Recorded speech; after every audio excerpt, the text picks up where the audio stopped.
Hey everyone, Sebastian here. So today we're going to be going over the different types of questions on the DSAT, right? Reading and writing portion. So I'm just going to go through the way they categorize them and then I'm going to give you examples for the types of questions, right? So there's information and ideas is the first category, and there we have inferences, central ideas and details, and command of evidence. So inferences is like when you have to infer, obviously. You have to extend an argument that's already in the passage. Central ideas and details is when you have to think about, find a detail in it that ties in, or a central idea and be like, what's the main idea? Command of evidence is often using charts and using that to fill in a blank or to understand what the passage is trying to say. Then we have craft and structure, which is words and context, vocabulary questions. Text structure and purpose, which is often like what is the function of a sentence in the whole passage. Then we have cross-text connections, which is two passages, and you try to connect them and see how they compare to each other. Then we have rhetorical synthesis, which is when it's one of the newer questions. You have notes, and you have to make a sentence or two that is based on the notes that someone has. Transitions, which is which transition to use between sentences. And then we have standard English conventions, which is grammar. Boundaries, right, is whether you're using commas or semicolons in a certain spot. And then form, structure, and sense, which is like verb, noun agreement, or pronoun, noun agreement. And I'm not going to go through how to do every question we see right now because I'm making videos on each one where I go into detail and I don't want to overwhelm here, but feel free to pause each part of each question and try it on your own and see how you feel on it. All right, and then,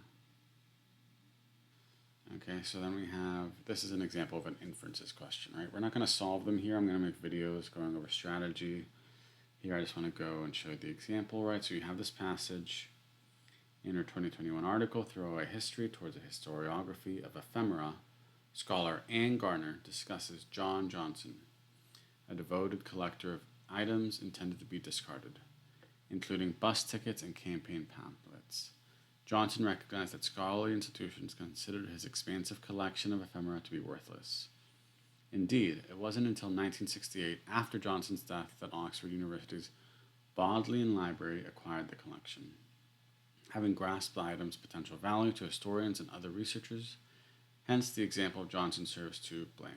Which choice most logically completes the text, right? So you're inferring information here and extending it with this answer choice. And then we have central ideas and details. Right? A common assumption among art historians is that the invention of photography in the mid-19th century displaced the painted portrait in the public consciousness. The diminishing popularity of the portrait miniature, which coincided with the rise of photography, seems to support this claim. However, photography's impact on the portrait miniature may be overstated. Although records from art exhibitions in the Netherlands from 1820 to 1892 show a decrease in the number of both full-sized and miniature portraits emitted, this trend was established before the invention of photography. Based on the text, what can be concluded about the diminishing popularity of the portrait miniature in the 19th century? And the answer choices are you're looking for the main idea in this passage. So that's another example of a question. Then we have command of evidence, where we'll have graphs or charts like this, and then a passage, and then we have something that we use that either weakens or strengthens it often. In the United States, firms often seek incentives from municipal governments to expand to those municipalities. A team of political scientists hypothesized that municipalities are much more likely to respond to firms and offer incentives if expansions can be announced in time to benefit local elected officials than if they can't.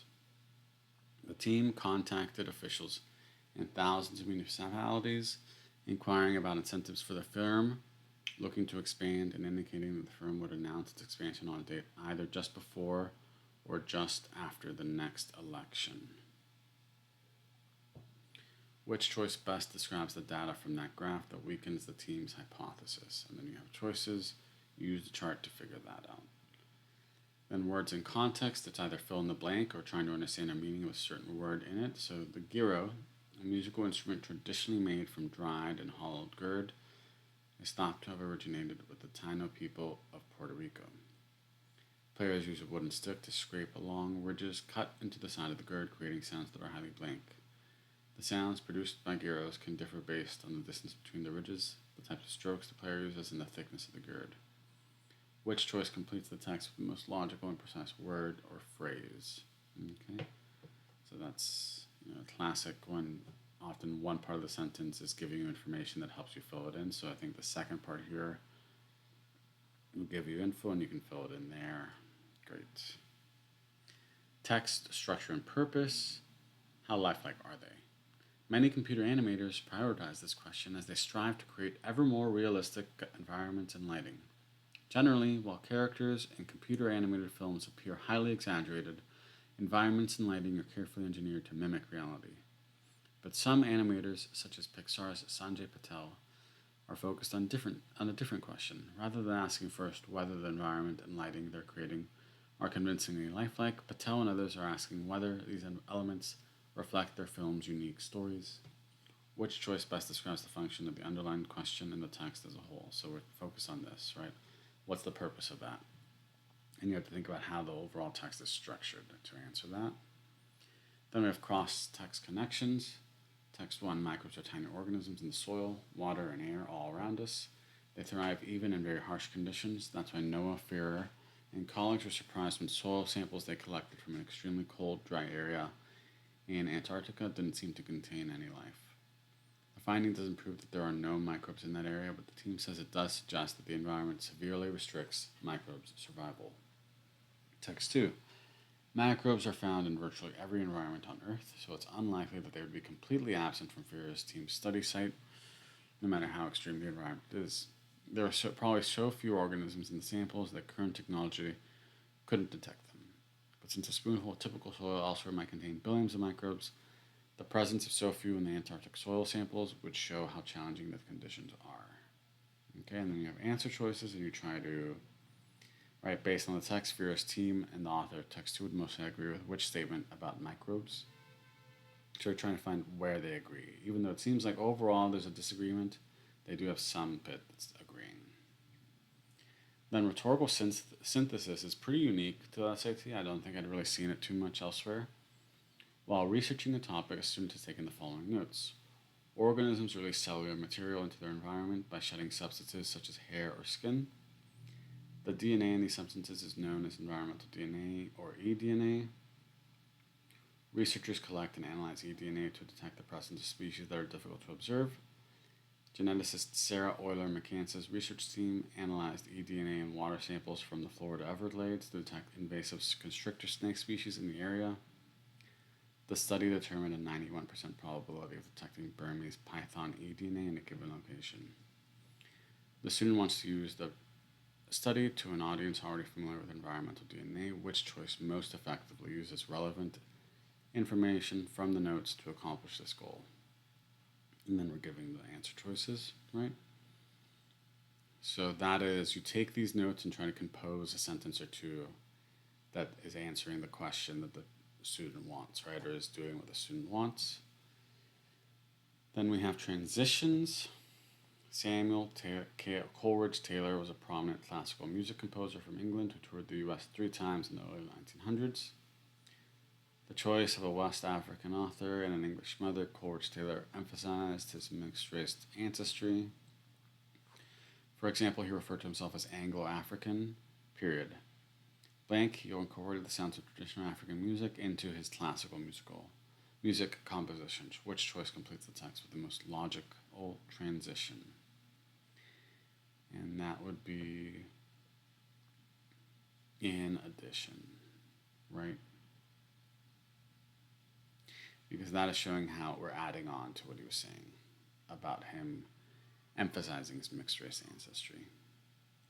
And then we have boundaries, which is similar to transitions. The Mission 66 initiative, which was approved by Congress in 1956, represented a major investment in the infrastructure of overburdened national blank. It prioritized physical improvements to the park's roads, utilities, employee housing, and visitor facilities, while also establishing educational programming for the public. Which choice completes the text so that it conforms to the conventions of standard English? Right, this one would be C, because then you would have, this one creates a comma splice, this creates a run-on sentence, This also creates a run-on sentence. But the semicolon splits two independent clauses. And the last one, the radiation that blank during the decay of radioactive atomic. And then we have form, structure, and sense. The radiation that blank during the decay of radioactive atomic nuclei is known as gamma radiation, which occurs completes the text so that it conforms to conventions, right? These questions are always written the same, so you don't have to focus too much on them. The radiations that have occurred, no, that would be plural. That occur, plural. Are occurring, plural. It's just singular, so it's the radiation that occurs, A. Okay? So these are all just examples of this test. If you have questions on any of these, let me know. We're going to be going over all the different questions bit by bit through Blue Book Test 1 and then the other Blue Books. I've already done form, structure, sense, words in context, and boundaries from Blue Book Test 1. And yeah, just have a good studying, or have a good rest of your day, and happy studying. Bye.